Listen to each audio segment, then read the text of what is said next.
জীবনের মানেটাই আজ পর্যন্ত খুঁজে পেলাম না। জীবনের মানেটা কি এটাই আজ পর্যন্ত আমি খুঁজে পেলাম না।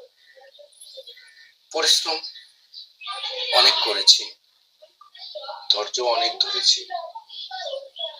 আসলে সঠিক পথটা খুঁজে না পাওয়ার কারণে আমি আজ হতাশাগ্রস্ত হয়ে পড়েছি।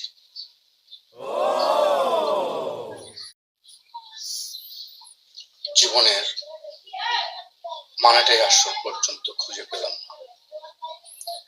জীবনের মানেটা কি এটাই আজ পর্যন্ত আমি খুঁজে পেলাম না। পরিশ্রম অনেক করেছি, ধৈর্য অনেক ধরেছি। আসলে সঠিক পথটা খুঁজে না পাওয়ার কারণে আমি আজ হতাশাগ্রস্ত হয়ে পড়েছি।